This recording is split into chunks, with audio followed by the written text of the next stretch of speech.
Welcome back to Legends Leaving Channel this Saturday when we'll have more parties. We've put together this video to honor the famous stars who died today, June 15th, 2024. Legendary people who made important contributions to their works and who sadly have died today.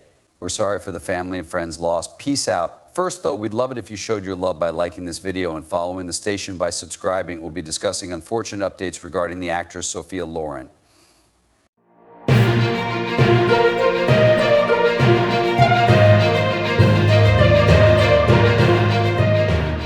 5.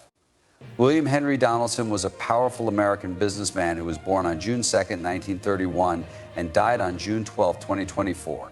From February 2003 to June 2005, he was the 27th chairman of the U.S. Securities and Exchange Commission Sec. During the Nixon administration, he was Undersecretary of State for Foreign Security Issues. He also served as a special advisor to Vice President Nelson Rockefeller and as chairman and CEO of the New York Stock Exchange and as chairman, president, and CEO of Aetna. Donaldson is the founder of Donaldson, Lufkin, Jenrette, a financial bank. He had earned a BA from Yale University in 1953 and an MBA from Harvard University in 1958. He was also a member of Yale's secret society, Skull Bones. The first job he had was at G.H. Walker Co., a bank and brokerage company. When Donaldson got back to Yale, he started the Yale School of Management and taught management studies as its head. He had an idea for a program that would teach students how to be managers in both public and private organizations. But his goal of turning out grads who would work for the government wasn't met very well because most chose to go into business instead. Even so, the Fellows Leadership Award and a large portrait of him in the school's main building honor his influence on the university. He was also a captain in the U.S. Marine Corps and from 1999 to 2003, the head of the Carnegie Endowment for International Peace. He was a certified financial analyst, CFA, had many honorary degrees, and served on the board of IEX. William Donaldson had a family with his wife, Jane Phillips Donaldson, and their 3 children. His death on June 12, 2024, at the age of 93, was caused by long-term asthma. His important achievements to business and public service will live on forever. 4. Angela Tommaso Bofill was an American singer-songwriter born on May 2, 1954, and dying on June 13, 2024. She was of Cuban and Puerto Rican descent. Bofill was born in Brooklyn and grew up in the Bronx. Latin music and African-American artists inspired him. She got better at singing in the All-City Chorus in New York City and finished from Hunter College High School in 1972. In 1976, she got her Bachelor of Music from the Manhattan School of Music. Around the middle of the 1970s, Bofill started working as a professional dancer. She did shows with Ricardo Marrero in the group and the Dance Theater of Harlem Chorus. Jazz Flautas Dave Valentin put her in touch with GRP Records, which was her big break. Both of her albums, Angie 1978 and Angel of the Night 1979, were well received by critics and had hits like This Time I'll Be Sweeter and I Try. With these records, she became one of the first Latina singers to do well in the R&B and jazz genres. During the 1980 Newport Jazz Festival, Bofill played a show at Avery Fisher Hall that was completely sold out. After that, she signed with Arista Records and put out Something About You in 1981 and Too Tough in 1983. Holding Out for Love and Tonight I Give In were 2 of the hits from those albums. A big turning point in her career happened when she worked with director Narada Michael Walden. During the 1980s and 1990s, Bofill kept making music, putting out records like Intuition 1988, which had the hit song I Just Want to Stop. In addition, she did background vocals for singers like Diana Ross and was in plays. Even though Bofill had 2 strokes in the 2000s, she went back on stage with the Angela Bofill Experience and told stories from her life while other artists sang her hits. Bofill was made a member of the Women's Songwriters Hall of Fame in 2023. From 1984 to 1994, she was married to country music star Rick Vincent. They had a daughter together named Shauna.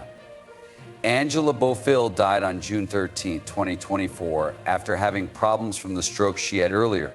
She was 70 years old. Rich Engel, her manager, posted the news of her death on her Facebook page. It was the end of an era for her fans in the music business. 3. Tevin Joseph Campbell was an English football player, sports TV announcer, and co-host from February 1970 to June 15, 2024. He was a striker who played for Arsenal, Trabzonspor, West Bromwich Albion, Leyton Orient, Leicester City, and Cardiff City. Campbell played for England U21 4 times and England B once. He started his journey at Arsenal, where he won the FA Youth Cup in 1988 and scored 59 goals in one season. He got 19 goals in the double 9-3-9-4 season and helped Arsenal win the First Division title in 1-9-8-9-9-9-9-9-9-9s. Even after Ian Wright joined, Campbell was still very important and helped Arsenal win the FA Cup, the League Cup, and the European Cup Winners' Cup. He has scored more Premier League goals than any other English player who has never played for England at the top level.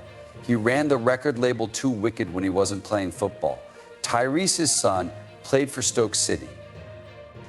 Campbell passed away on June 15, 2024, at the age of 54 after a long illness that caused problems. From May 9, 1936 to May 15, 2015, Glenda Mae Jackson, CBE, was an English actress and politician. 5 other awards, a Golden Globe, 2 BAFTAs, 2 Emmys, and a Tony were given to her. She has been an MP for 23 years, first for Hampstead and Highgate from 1992 to 2010, and then for Hampstead and Kilburn from 2010 to 2015. She is a member of the Labour Party. The first time was for Women in Love in 1970, and the second time was for A Touch of Class in 1973. She also won the BAFTA for Best Actress in 1971 for Sunday Bloody Sunday. Mary, Queen of Scots, 1971, Hedda, 1975, and The Incredible Hulk are some of her most famous pictures. Sarah in 1976 and House Calls in 1978. For Elizabeth R. in 1971, she won 2 Emmys. For Elizabeth Is Missing 2019, she won both a BAFTA and an International Emmy. Jackson went to RADA and made her Broadway bow in Marat Seed in 1966. She was nominated for 5 Olivier Awards and won one for 3 Tall Women in 2018. After working as a politician, she went back to acting and played King Lear in 2016. She also played the part again on Broadway in 2019. During his time as a junior transport minister from 1997 to 1999, Jackson spoke out against Tony Blair. After the boundaries changed, she won by a small percentage in 2010 for Hampstead and Kilburn. In 2015, she quit politics and went back to acting. She married Roy Hodges in 1957 and had a son named Daniel with him. After she had an affair with Andy Phillips, they split up in 1976. Jackson lived with her son and his family in Blackheath, which is in the southeast of London. Some of the things she liked to do were cook yard and read Jane Austen. 2. George Rector Nethercutt, Jr. was an American lawyer, author, and politician who was born October 7, 1944, and died June 14, 2024. As a Republican, he became well known when he beat U.S. House Speaker Tom Foley in the 5th Congressional District of Washington, D.C. in 1994. He went on to serve 5 terms until 2004. He was born in Spokane, Washington, and went to North Central High School and Washington State University, where he got a BA. In English in 1967, it was 1971 when he got his JD from Gonzaga University. Nethercutt's first job was as a clerk for Alaskan federal judge Raymond Plummer. He then worked for Senator Ted Stevens, RAK, as staff attorney and chief of staff. He was the head of the Spokane County Republican Party and a town attorney. He helped to start the Vanessa Behan Crisis Nursery. His election win in 1994 was historic. It was the first time since 1862 that a Speaker of the House had been removed from office. Nethercutt was a strong conservative voice in Congress. He served on the House Appropriations and House Science Committees. During his race against Foley, Foley's opposition to term limits came to light. Nethercutt ran again in 2000 and was chosen again that year and again in 2002, even though he had said he would only serve 3 terms. There are records about him in Congress at Gonzaga University. Nethercutt moved on to start the lobbying company Lundquist, Nethercutt and Grills, LLC after leaving the House in 2005. After that, he was the head of Nethercutt Consulting LLC, worked as a lawyer for Blue Water Strategies and Lee and Hayes, and was on the boards of several companies. He wrote a book called In Tune with America, Our History and Song, had a piece in the Pacific Northwest Inlander, and did radio commentary. Nethercutt served on the board of the Juvenile Diabetes Research Foundation, JDRF, and started the George Nethercutt Foundation in Spokane. This organization encourages people to get involved in their communities and gives college students awards that grant them trips to Washington, D.C. To learn about the U.S. government, George Nethercutt died on June 14, 2024, at the age of 79. He had problems from a neurological disease that was not named. His foundation and public service work have made a difference in politics and political education, which is part of his legacy. Glenda Jackson died at home on June 15th at the age of 87 after being sick for a short time. In honor of her, the BBC aired her interview on This Cultural Life again, and the play Elizabeth is missing on the day she died. Sam Elliott is known in Hollywood as the perfect cowboy and a flexible actor. He is known for his deep voice, rugged good looks, and the mustache that everyone knows. Elliott was born on August 9, 1944 in Sacramento, California. His work has lasted more than 50 years, and he has shown his talent in many film and TV roles. He started out by making small roles in films like Butch Cassidy and The Sundance Kid in 1969. But it was his part in the TV show Mission Impossible that brought him to the public's attention. Elliott's tough, stoic roles in westerns like Tombstone 1993 and The Quick and the Dead 1995 cemented his place as a genre star. He easily moved into different parts, and he showed his versatility in films like The Big Lebowski 1998, where he played the stranger and became famous, and A Star is Born 2018, for which he was nominated for an Academy Award for Best Supporting Actor. His work on TV, like the Emmy-nominated part he played in Buffalo Girls 1995 and the role he played in Justified 2015, showed how he could captivate audiences with his captivating presence. Elliott is also famous for his voice work.